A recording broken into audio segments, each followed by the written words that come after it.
चलिए बच्चों, 2 मिनट पूरे हो गए हैं। पार्टिसिपेंट तो कोई नहीं है, मजीद वेट किए बगैर स्टार्ट करते हैं।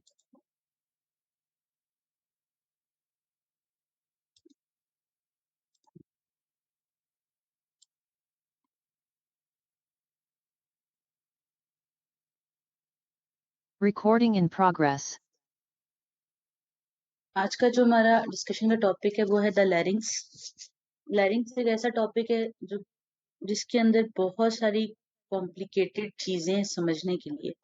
वो इसलिए क्योंकि स्ट्रक्चर इसका इतना ज्यादा कॉम्प्लेक्स है, यानी कि एक ट्यूब लाइक स्ट्रक्चर के अंदर इतनी सारी चीजें हैं पढ़ने के लिए, समझने के लिए, याद रखने के लिए, कि वो थोड़ा सा कॉम्प्लिकेट कर देती हैं इस चीज को। लेकिन हम इंशाल्लाह इसको इतने स्मूथली चलेंगे कि ये चीजें हमें साथ साथ याद होती जाएंगी। तो हम इसके डिफरेंट एस्पेक्ट्स पे गौर करेंगे, जैसे कि इसके anatomical position, relations, structure, vasculature, innervation, इसकी कार्टिलेजेस, इसके लिगामेंट्स, ठीक है, इसकी मेम्ब्रेन्स और मसल्स, फोल्ड्स, यानी कि हर एस्पेक्ट को हम गो थ्रू करेंगे। ठीक है, तो बात करते हैं लैरिंग्स की। लैरिंग्स जो है ये वही स्ट्रक्चर है जिसको आमतौर पर या साइंस की बुक में वॉइस बॉक्स लिखा होता है। ठीक है, क्योंकि यहाँ पर आवाज प्रोड्यूस होती है। ठीक है, ये एंटीरियर नेक में लोकेटेड है। ठीक है, रिस्पिरेटरी ट्रैक्ट का कंपोनेंट है और इसके बहुत सारे इंपॉर्टेंट कहने के फंक्शंस हैं, जैसे कि फोनेशन यानी कि आवाज प्रोड्यूस करना। ठीक है, उसके अलावा कफ रिफ्लेक्स। ठीक है, खांसी जो होती है, कफ रिफ्लेक्स, वो भी लैरिंग्स की वजह से है। उसके अलावा लो रिस्पिरेटरी ट्रैक्ट की प्रोटेक्शन जो है, ठीक है, वो भी इसी का रोल है। सही, तो इस तरह मल्टीपल इसके रोल हैं और उसी हिसाब से इसका स्ट्रक्चर मॉडिफाइड है, तो थोड़ा कॉम्प्लिकेटेड हो जाता है। ठीक है, प्राइमरीली इसका स्ट्रक्चर कार्टिलेजिनस है। ठीक है, आप देख सकते हैं इस पिक्चर में भी कोई कार्टिलेज एक नजर आ रही है जो मेन इसका पार्ट है। ठीक है, कार्टिलेजिनस स्ट्रक्चर है और इसको लिगामेंट्स और मेम्ब्रेन्स होल्ड करती हैं। ठीक है, बहुत सारी कार्टिलेजेस हैं, यानी जैसे स्केलेटन का कहते हैं ना कि बोनी फ्रेमवर्क है, तो लैरिंग्स के लिए कहते हैं कि कार्टिलेजिनस फ्रेमवर्क है। अब कार्टिलेजेस को भी होल्ड करने के लिए लिगामेंट्स और मेम्ब्रेन्स चाहिए। ठीक है, इंटरनली इसमें मसल्स अटैच होते हैं जो कि फोनेशन यानी वॉइस प्रोडक्शन और ब्रीदिंग में हेल्प करवा रहे होते हैं। ठीक है, एनाटॉमिकल पोजीशन की बात करते हैं तो जो लैरिंग्स है वो anterior compartment of the neck में लोकेटेड है। ठीक है, और हेयोइड बोन से नीचे सस्पेंडेड है, यानी जहां पर नेक में हेयोइड बोन मौजूद है उसी से थोड़े डिस्टेंस पर वहीं पर लैरिंग्स स्टार्ट हो जाती है। ठीक है, और अगर हम वर्टिब्रल लेवल के हिसाब से बात करें तो C3 से C6 वर्टिब्री के दरमियान लैरिंग्स लोकेटेड है। ठीक है, और अगर इसके अलावा इसके स्ट्रक्चर के हिसाब से बात करें तो लैरिंग्स वहां से स्टार्ट है जहां से एपिग्लॉटिस है। ठीक है, ये इसकी सबसे पहली कार्टिलेज है और एंड वहां पर है जहां पर क्रीकॉइड कार्टिलेज मौजूद है। ठीक है, from the epiglottis to the cricoid cartilage इसका एक्सटेंट है। उसके अलावा हमने कहा कि ये हेयोइड बोन से सस्पेंडेड है, तो यहाँ पर ये नेक के अंदर, ठीक है, ये मैंडिबल है, इसके एग्जैक्टली नीचे ये जगह पर हमारे पास हेयोइड बोन है। ठीक है, इस पिक्चर में आप देख सकते हैं ये इसकी एनाटॉमिकल पोजीशन दिखाई गई है। हमने लास्ट टाइम जब पेरेंट्स पढ़ा था तो उसमें पढ़ा था कि उसका इंफीरियर मोस्ट पोर्शन जो है वो लैरिंगोफेरिंग्स है और वही लैरिंग्स के साथ कंटिन्यूस होता है। ठीक है, तो इसके हम कहेंगे कि सुपीरियरली इसके लैरिंगोफेरिंग्स मौजूद है। ठीक है, और इंफीरियरली ये कंटिन्यूस है विद द विंड पाइप जिसका नाम है ट्रैकिया। ठीक, सुपीरियरली इसके लैरिंगोफेरिंग्स है, ठीक, और इंफीरियरली इसके ट्रैकिया है। उसके अलावा ये बहुत सारी मेजर ब्लड वेसल्स से क्लोजली रिलेटेड है, थायराइड ग्लैंड से रिलेटेड है। ठीक है, थायराइड ग्लैंड इसके इंफीरियरली लाई कर रहा होता है, ट्रैकिया के जाहिर है सामने है, अगर ट्रैकिया इसके इंफीरियर रिलेशन में है तो थायराइड ग्लैंड भी इसके इंफीरियर रिलेशन में आएगा। ठीक है, और नेक के एंटीरियर कंपार्टमेंट में मौजूद है जहां पर कुछ और विस्ट्रा भी होते हैं, यानी कि अगर जब हम ये देखें यहाँ मौजूद है ये वाला रीजन जो है, ये यहाँ पर लैरिंग्स है।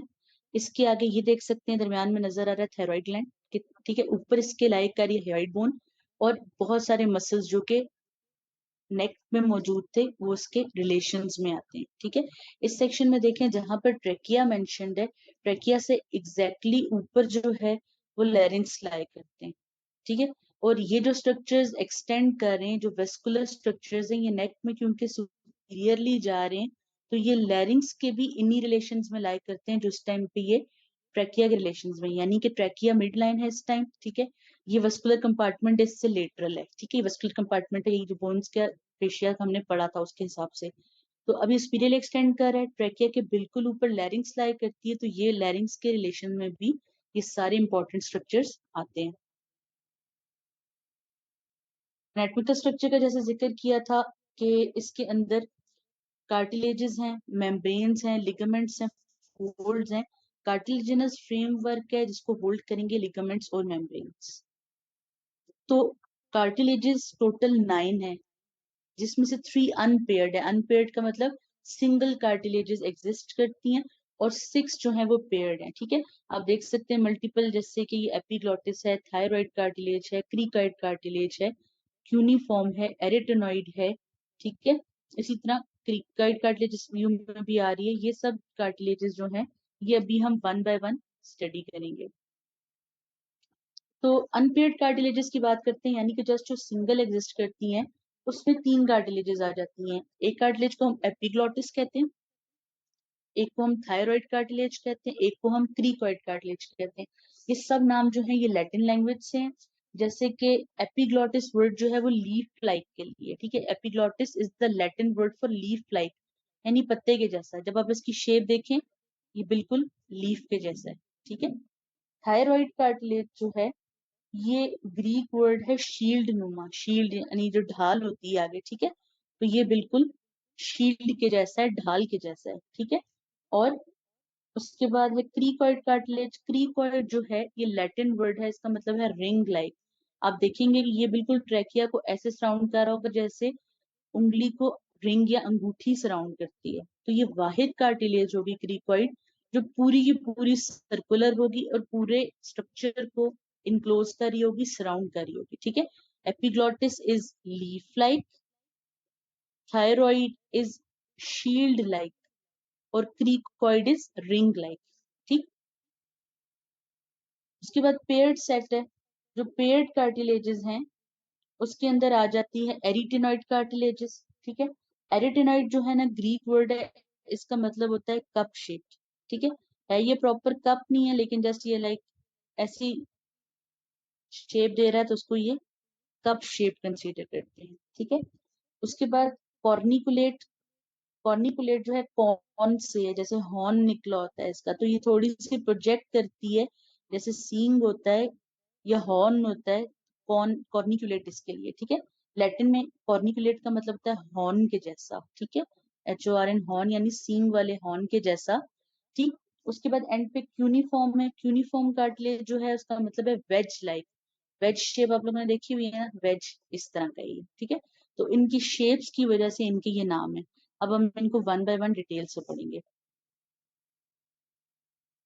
सबसे पहली और सबसे इंपॉर्टेंट कार्टिलेज जो एग्जाम पॉइंट ऑफ व्यू से इंपॉर्टेंट है, एग्जामिनर आपसे पूछना चाहेगा, आपसे मॉडल पे आइडेंटिफाई करवाना चाहेगा, वो एपिग्लॉटिस है। ठीक है, यानी कि लीफ लाइक, इसलिए क्योंकि ये बिल्कुल इंट्रेंस मार्क करती है लैरिंग्स पे। यानी जब ये आपको जहां नजर आनी शुरू हुई इसका मतलब इससे नीचे लैरिंग्स है। ठीक है, इस पेशेंट की पिक्चर मैंने पेस्ट की है, इसकी लैरिंग्स बहुत ज्यादा प्रोमिनेंट है।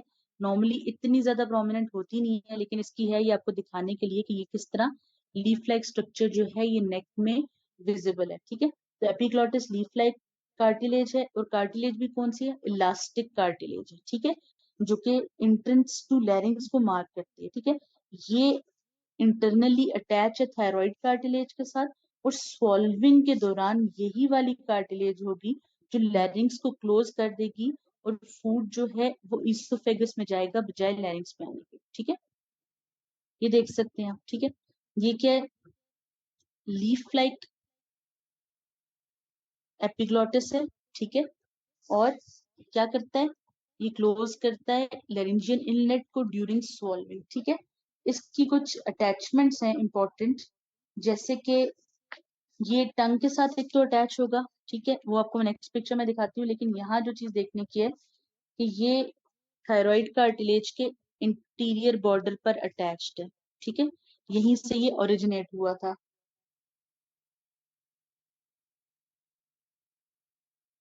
ठीक है, ये इसकी ओरिजिनल पिक्चर है, ये लीफ लाइक स्ट्रक्चर है। फंक्शन इसका जैसे मैंने आपको बताया था, ये देखें, अभी ये एपिग्लॉटिस जो है ना ये है, ठीक है, ओपन एपिग्लॉटिस है बिल्कुल लीफ लाइक, ये नीचे लैरिंग्स से इस तरह मौजूद है, लेकिन जैसे ही फूड का बोलस पास करेगा जो कि यहाँ ग्रीन लाइन से डिनोटेड है, तो ये इसको क्लोज करवा देगा, ठीक है। एपिग्लॉटिस लीफ जैसे फोल्ड हो जाए, पत्ता फोल्ड हो जाए, इस तरह ये बैकवर्ड फोल्ड होके आके क्लोज कर देगी लैरिंजियल इनलेट को, ठीक है, और फूड का बोलस बैक साइड पे मौजूद इसोफेगस में चला जाएगा। आप लोगों ने जब फेरिंग्स पढ़ी थी तो शायद ये चीज सोची हो कि ये पोर्शन तो दोनों का कॉमन है, यानी कि ओरल कैविटी का, जीआईटी का और रिस्पिरेटरी पैसेजेस का भी, तो ऐसा क्यों नहीं होता कि फूड जो है वो रिस्पिरेटरी ट्रैक में चला जाए, क्योंकि एपिग्लॉटिस वहां मौजूद होती है, ठीक है, और ये सी की तरह गार्ड कर रहे होता है, ठीक है। जैसे हमने इसकी अटैचमेंट की बात की थी कि ये टंग के साथ अटैच है, ठीक है, टंग के साथ अटैच है, और जिस लिगामेंट के थ्रू अटैच है उसका नाम है मीडियन ग्लोसो एपिग्लॉटिक लिगामेंट, ठीक है, टंग के साथ अटैच है, जिस लिगामेंट के थ्रू अटैच है उसका नाम है मीडियन ग्लॉसो एपिग्लॉटिक, ग्लॉस का मतलब टंग है, तो टंग और एपिग्लॉटिस को मिला रहा है तो ग्लॉसो एपिग्लॉटिक लिगामेंट है, ठीक है। इसके अलावा ये हायोइड बोन के साथ भी अटैच्ड है, ठीक है, हायोइड बोन के साथ भी अटैच्ड है, और जिस लिगामेंट के थ्रू अटैच है उसका नाम है हायो एपिग्लॉटिक लिगामेंट, ठीक है, यानी कि हायोइड बोन और एपिग्लॉटिस के दरमियान का लिगामेंट, इसके थ्रू ये अटैच्ड है, ठीक है। इसके अलावा इसकी थायराइड कार्टिलेज से भी अटैचमेंट है, यहाँ पे एक मसल भी है, लेकिन यहाँ फिलहाल लिगामेंट देख सकते हैं कि थायरो एपिग्लॉटिक लिगामेंट यहाँ मौजूद है जो इसको अटैच कर रहा है, ठीक है, थायराइड कार्टिलेज को और एपिग्लॉटिस को।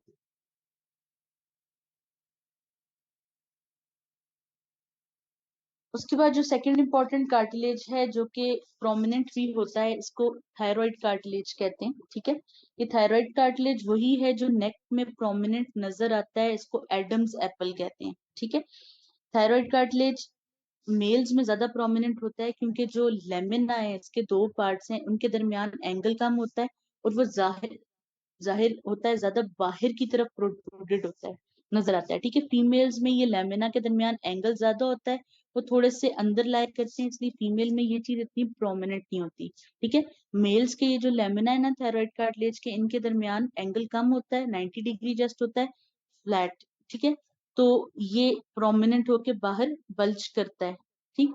फीमेल में एंगल जो है वो कम होता है, 120, वो बैक साइड ज्यादा होता है मतलब, लेकिन बैक साइड पे कार्टिलेज थोड़ी टिल्ट हुई होती है, इसलिए एग्जैक्टली क्लियर नजर नहीं आती, ठीक है।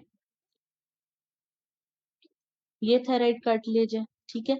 इसका स्ट्रक्चर ऐसे है कि इसमें से कुछ प्रोजेक्शंस हैं पीछे की तरफ जो पास करती हैं, ठीक है, यानी कि इसके हॉर्न्स हैं, ये जो दो एक्सटेंशंस हैं ये इसके सुपीरियर हॉर्न्स कहलाते हैं, ठीक है, और ये जो लोअर एक्सटेंशंस हैं ये इसके इंफीरियर हॉर्न्स कहलाते हैं, और ये मसल्स को अटैचमेंट प्रोवाइड करते हैं, ठीक है। जैसे हमने पहले ही पढ़ा था कि हॉर्न्स को, ये जो हॉर्न होते हैं इनके लिए कॉर्नू वर्ड भी यूज किया जाता है, तो कुछ ऑथर्स इसको सुपीरियर कॉर्नू और इंफीरियर कॉर्नू लिखते हैं, ठीक है। इनमें जो सुपीरियर कॉर्नूज हैं, सुपीरियर हॉर्न्स हैं, ये हेयर्ड बोन के साथ अटैच है, ठीक है। किसके थ्रू अटैच है, एक लिगामेंट है जिसको लेटरल थायरोइड लिगामेंट कहते हैं, जिसको हम डिटेल से बाद में देखेंगे लिगामेंट्स के साथ, ठीक है। लेकिन आप देख सकते हैं ना यहाँ पर मेम्ब्रेन लाइक स्ट्रक्चर है, इसी की थिकनिंग वो लिगामेंट है, ठीक है। जबकि जो इंफीरियर हॉर्न्स हैं, नीचे वाले हॉर्न्स हैं, वो एक और टाइप ऑफ कार्टिलेज है, इसके बारे में हम आगे पढ़ेंगे, इसको क्रीकॉइड कार्टिलेज कहते हैं, रिंग लाइक, इसके साथ आर्टिकुलेट करता है, ठीक है। आप इस पिक्चर में यहाँ देख सकते हैं, आप अप्रिशिएट कर सकते हैं यहाँ पर कि ये जो ग्रीन पोर्शन है इस वाले कार्टिलेज के साथ अटैच हो रहा है, तो हम ये कह सकते हैं कि inferior horn of thyroid cartilage articulates with the cricoid cartilage, ठीक है। इस तरह था, सुपीरियर हॉर्न है, इंफीरियर हॉर्न है, स्पीरियर हॉर्न की अटैचमेंट किसके साथ थी? हियोइड बोन के साथ, थ्रू लेटरल थायरोहेड लिगामेंट, ठीक है। इंफीरियर हॉर्न जो है एक और कार्टिलेज के साथ आर्टिकुलेट करता है जिसका नाम है क्रीकॉइड कार्टिलेज। कल हमने जब फेरिंग्स पढ़ा था तो हमने उसके मसल्स का जिक्र डिटेल से नहीं किया था कि उनकी अटैचमेंट जो है वो लैरिंग्स पे है। तो आज हम रिकॉल करते हैं कि ये जो स्टाइलोफ्रिंजियस और प्लेटोफ्रिंजियस मसल्स थे फेरिंग्स के, इनकी अटैचमेंट जो है ये इसी थायराइड कार्टिलेज के अंदर के एस्पेक्ट पर है, ठीक है। स्टाइलोफ्रिंजियस और प्लेटोफ्रिंजियस की अटैचमेंट्स मसल्स ये फेरिंग्स के हैं, ठीक है। फेरिंग्स के लॉन्गिट्यूडनल मसल्स हैं, इनकी अटैचमेंट इस थायराइड कार्टिलेज के अंदर वाले एस्पेक्ट पर है, ठीक। इस पिक्चर में आप एक दफा देख सकते हैं, ठीक। थायराइड कार्टिलेज को फोकस करें, इसी का जो सेंटर है, जो प्रोमिनेंस है लेमिनास की अटैचमेंट, वो हमें नजर आती है एज एडम्स एप्पल, वो जो कॉन टाइप नेक में फील होता है मेल्स में ज्यादा प्रोमिनेंट, ठीक है। उसके बाद इसकी एग्जैक्टली नीचे जो इंफीरियर हॉर्न्स है वहां के रिकॉर्ड कार्टिलेज से इसकी अटैचमेंट है, और सुपीरियर हॉर्न्स जो हैं ये थायराइड मेम्ब्रेन और जिसकी ही थिकनिंग है लेटरल थायरोइड लिगामेंट उसके थ्रू हाइड बोन से अटैच्ड है, ठीक है। इसी के अंदर वाली साइड पर आकर एपिग्लॉटिस अटैच हो रहा था, सही। इसी के अंदर वाले एस्पेक्ट पर एपिग्लॉटिस अटैच था।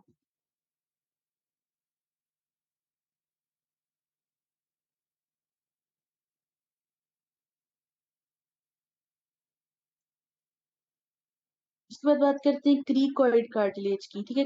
क्रीकॉइड कार्टिलेज जैसे बात की कि रिंग लाइक, ये पूरा रिंग है, ठीक है। हाइलीन कार्टिलेज का रिंग है, सही, ब्रॉड शीट की तरह है बैक साइड पर, लेकिन आगे की तरफ बिल्कुल थिन है इंटीरियरली, ठीक है। यानी जैसे रिंग होती है ना कि कुछ पोर्शन इसका ब्रॉड है और कुछ पोर्शन बिल्कुल नैरो है, जैसे छोटा सा बीड लगा और रिंग हो, ठीक। अब जैसे ये अगर क्योंकि एयरवे को इंसर्कल करता है तो ये एयरवे को प्रोटेक्ट भी करता है, ठीक है। यानी कि पेटेंट रखता है, खोल कर रखता है एयरवे को। और इसका क्योंकि ये लैरिंग्स का लोअर बॉर्डर है तो ये C6 के लेवल पर आ जाता है, ठीक है। यही कल हम जब मार्जिन पढ़ते हमने पढ़ा था क्रीकॉइड कार्टिलेज के लेवल पर लेरिंगोफेरिंग्स एंड होती है, तो वो ये वाला लेवल था, इसका लेवल, ठीक है, C6 का लेवल यहाँ पर, ठीक। अटैचमेंट इसकी क्या बताई थी? अटैचमेंट इसकी ये थी कि ये इसकी सुपीरियर एस्पेक्ट पर जाहिर है अब थायराइड कार्टिलेज के इंफीरियर हॉर्न्स होंगे, ठीक है। इंफीरियरली कंटिन्यूस है ये ट्रैकिया के साथ, ठीक। उसके अलावा इस पे कुछ मसल्स अटैच है जिनका नाम है क्रीकोथायरॉइड लिगामेंट और क्रीकोथायरॉइड मसल्स, ठीक है। सेंटर पे लिगामेंट और मसल्स हैं, क्रीकोथायरॉइड मसल्स। लैरिंग्स के इंट्रिंसिक मसल्स कंसीडर होते हैं, डिटेल्स से इनको भी हम देखेंगे। और उसके अलावा इसकी अटैचमेंट जो है वो एरिटेनाइड कार्टिलेजेस के साथ भी आगे देखते हैं, ठीक है। दूसरी टाइप ऑफ कार्टिलेजेस हैं उनके साथ भी ये अटैच होगा जिनको हम आगे रिलेट करेंगे, ठीक है। इस तरह की रिंग है कि एंटीरियरली थिन है, पोस्टीरियरली थिक है, ठीक है। इस पे मसल्स अटैच्ड हैं। और उसके अलावा जैसे हमने बात की कि एरिटेनॉइड कार्टिलेज इसके साथ अटैच्ड है, तो उसके लिए इस पे फेसेट बना हुआ है, ठीक। और थायराइड कार्टिलेज भी इसके साथ अटैच है, जाहिर है उसका इंफीरियर जो है आकर इसके साथ अटैच्ड होता है, तो उसके लिए भी इसमें फेसेट बना हुआ है, ठीक है। ये इस तरह वाला व्यू नजर आ रहा है, इसमें बिल्कुल आकर थायराइड कार्टिलेज का इंफीरियर हॉर्न था और आगे एरिटेनॉइड कार्टिलेज अटैच होगी, उसको पढ़ेंगे तो हमें इसकी अटैचमेंट अच्छी समझ आ जाएगी। एपिग्लॉटिस की कुछ और अटैचमेंट्स, क्रिकॉइड, एक तो क्रिकॉइड मसल के साथ, ठीक है। और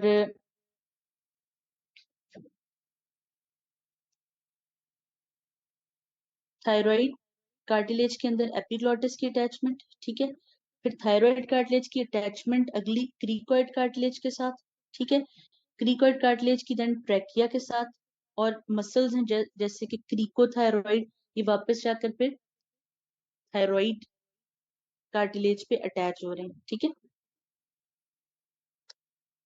एरिटेनाइड कार्टिलेज की बात करते हैं। एरिटेनाइड जो वर्ड है जैसे हमने जिक्र किया था कप शेप्ड है, ठीक है। कप ये वैसा वाला नहीं है लेकिन बस काइंड ऑफ ऐसा कप शेप है। अब ये बिल्कुल इस तरह है जैसे कि कोई चीज कोन लाइक होती है, ठीक। यानी कि इसकी एपेक्स है, बेस है और साइड्स हैं। एपेक्स जो है वो कॉर्निकुलेट कार्टिलेज है, उसके साथ लाई करेगी, यानी कि खुद ये ऐसी कार्टिलेज है, इसके ऊपर छोटी सी कार्टिलेज और है जिसका नाम कॉर्निकुलेट कार्टिलेज है, ठीक है। बेस जो है इसकी वो क्रीकॉइड कार्टिलेज के सुपीरियर बॉर्डर के साथ आर्टिकुलेट करेगी, जैसे हमने बात की थी ना, ये क्रीकॉइड कार्टिलेज मौजूद है, इसके ऊपर लाई कर रही है ये एरिटेनाइड कार्टिलेज, और खुद cricoid cartilage inferior horn of thyroid cartilage के साथ भी आर्टिकुलेट करी थी, ठीक है। तो एरिटिनॉइड कार्टिलेज क्रीकॉइड के ऊपर मौजूद है, और एरिटिनॉइड के ऊपर कॉर्निकुलेट जो छोटी छोटी कार्टिलेज है, कॉर्निकुलेट और क्यूनिफॉर्म जिनकी बात की थी, वो यहीं पर मौजूद है, ठीक है। इस एरिटिनॉइड कार्टिलेज का एक वोकल प्रोसेस होता है जो कि वोकल लिगामेंट के लिए अटैचमेंट प्रोवाइड करता है, ये क्या है ये हम आगे देखेंगे, ठीक है। और मस्कुलर प्रोसेस है जिसपे मसल्स आकर अटैच होंगे, पोस्टीरियर एंड लेटरल क्रीको एरिटिनॉइड मसल्स, ठीक। एरिटिनाइड कार्टिलेज, इसके ऊपर मौजूद कॉर्निकुलेट कार्टिलेज, खुद इसकी अटैचमेंट क्रीकॉइड कार्टिलेज के साथ है, और अपने लिए ऊपर इसमें फेसिट्स हैं अटैचमेंट के लिए, जिसमें एक इस पे वोकल लिगामेंट आकर अटैच होगा, ठीक है। और मस्कुलर प्रोसेसेस होंगे किनके, posterior and lateral cricoarytenoid muscle के, नाम से ही पता चल रहा है कि क्रीकॉइड कार्टिलेज से आएंगे और एरिटेनॉइड कार्टिलेज पे आकर अटैच हो जाएंगे, ठीक है, क्रीको एरिटेनॉइड। यूनिफॉर्म कार्टिलेज की बात की, छोटी सी कार्टिलेज है ये, जो कार्टिलेज है ये एरी एपिग्लॉटिक फोल्ड्स हैं, यानी कि एपिग्लॉटिस और एरिटेनॉइड कार्टिलेज के दरमियान जो मेम्ब्रेन है उसके अंदर ये एम्बेडेड है। ये एरिटेनॉइड कार्टिलेज एपिग्लॉटिस के साथ, ठीक है, इस तरह होती है, इसके अंदर ये मौजूद है,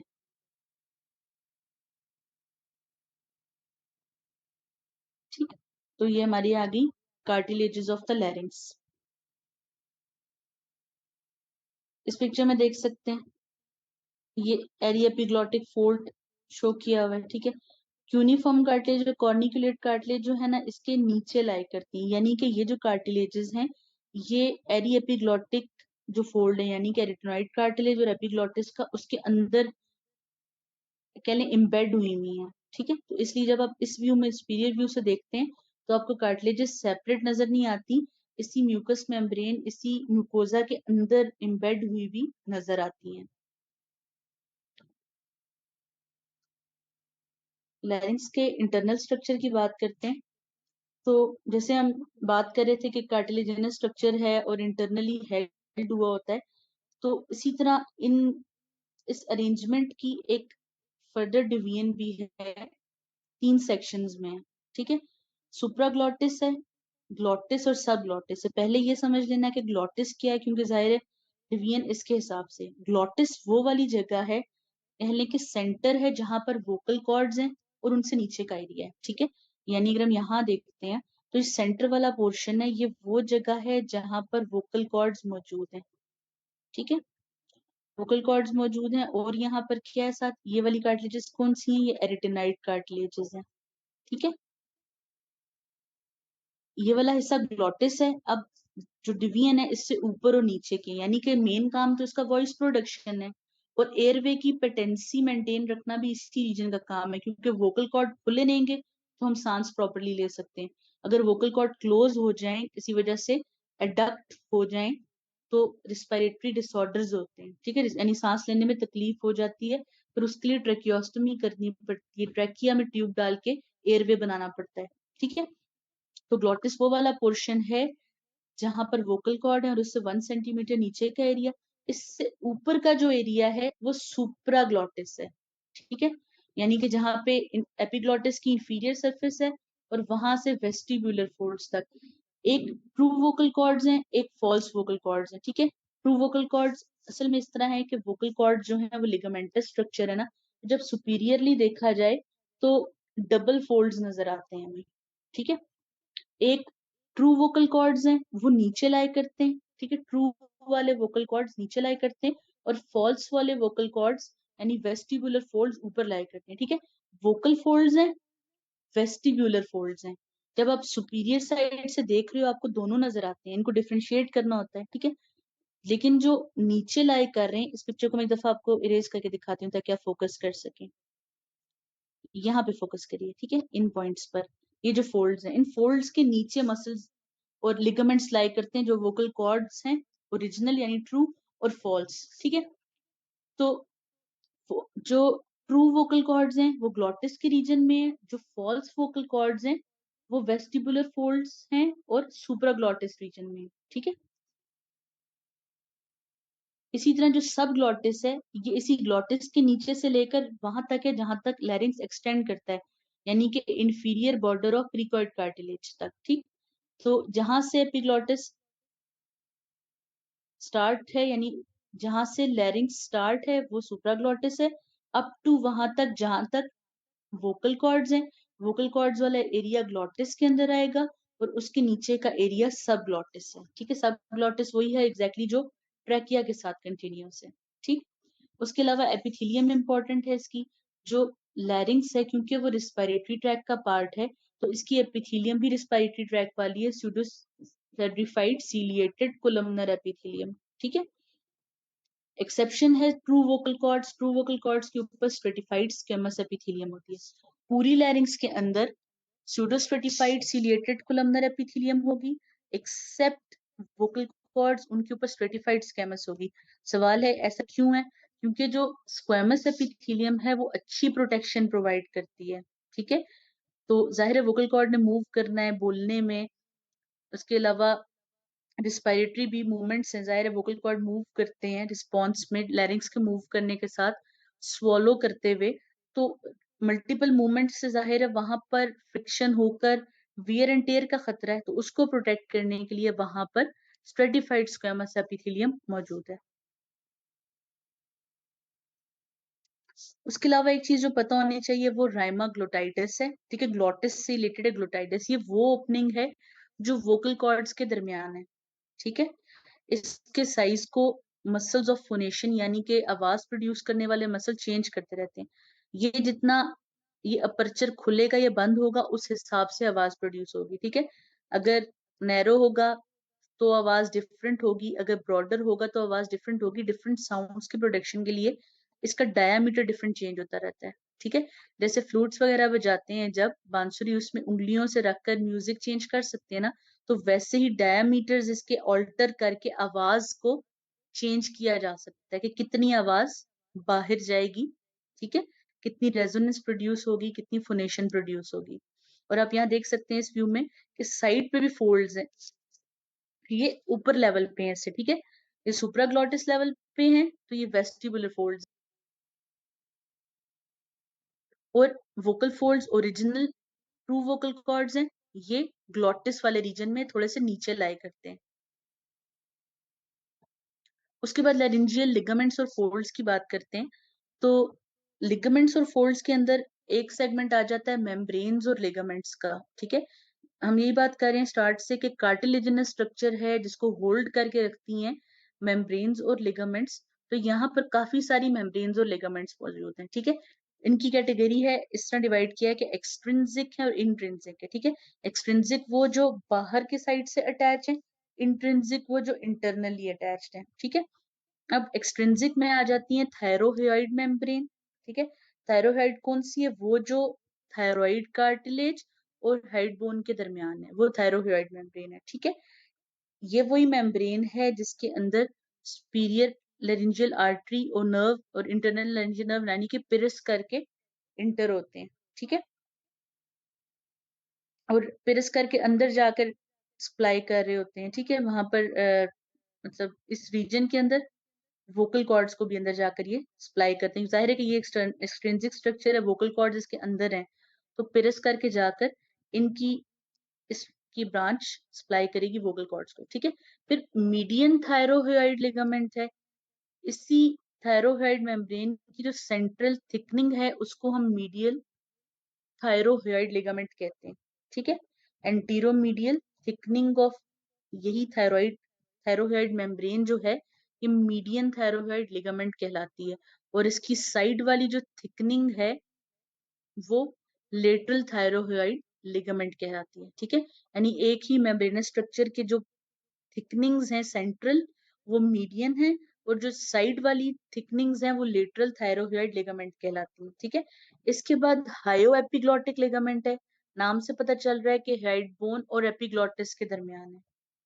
ठीक है, तो इस व्यू में ये अवेलेबल नहीं है, नेक्स्ट पिक्चर में आपको शो करूंगी। ठीक है, तो इंटरनली जाहिर है कि एपिग्लॉटिस आ रहा होगा, तो ये हेड बोन से इंटरनल साइड पर एपिग्लॉटिस तक अटैच है। ठीक है, उसके बाद फिर क्रीको ट्रैकियल है, ये छोटी सी मेम्ब्रेन है। ठीक है, जहां से ट्रैकिया शुरू हो जाता है नीचे, ये क्रिकॉइड कार्टिलेज है इनके दरमियान। और उसके अलावा एक मीडियन क्रीकोथायरॉइड लिगामेंट है, ये थायराइड कार्टिलेज और क्रीकॉइड कार्टिलेज के दरमियान की थिकनिंग है। ठीक है, इसको हम मीडियन क्रीकोथायरॉइड लिगामेंट कहते हैं, यानी कि ये जो दो हैं ये इसी के पार्ट्स हैं। ठीक है, और बाकी तीन है हायोएपिग्लॉटिक लिगामेंट, क्रीकोट्रैकियल लिगामेंट और मीडियन क्रीकोथायरॉइड लिगामेंट। उसके बाद जो इंट्रिंसिक है यानी कि इंटरनली मौजूद है, उसमें एक है क्रीकोथायरॉइड लिगामेंट और दूसरी है क्वाड्रेंगुलर मेम्ब्रेन। अब क्रीकोथायरॉइड यानी कि क्रीकॉइड कार्टिलेज और थायराइड कार्टिलेज के दरमियान ये मौजूद है। ठीक है, इसी का जो सुपीरियर पोर्शन है, ठीक है, अपर मार्जिन है, वो थिक होकर वोकल लिगामेंट बनाता है। ठीक है, इसी का मेम्ब्रेन का जो क्रीकोथायरॉइड मेम्ब्रेन है या लिगामेंट है, ठीक है, इसी का अपर पार्ट थिक होकर कंडेंस होकर वोकल लिगामेंट बनाता है। ठीक है, और इसकी अटैचमेंट्स कैसे हैं? इसकी अटैचमेंट है इस वोकल लिगामेंट की कि एंटीरियरली ये थायराइड कार्टिलेज के साथ अटैच्ड है और पोस्टीरियरली ये एरिटेनॉइड कार्टिलेज के साथ अटैच्ड है। ठीक है, क्रीकोथायरॉइड नाम से पता चल जाएगा कि क्रीकॉइड और थायराइड कार्टिलेजेस के दरमियान है, इसी का अपर पोर्शन वोकल लिगामेंट बनाता है, और वोकल लिगामेंट वाला जो पोर्शन है जाहिर है कि वो थायराइड कार्टिलेज और एरिटेनॉइड कार्टिलेज के दरमियान एक्सटेंड कर रहा है। बाकी नेक्स्ट हाफ में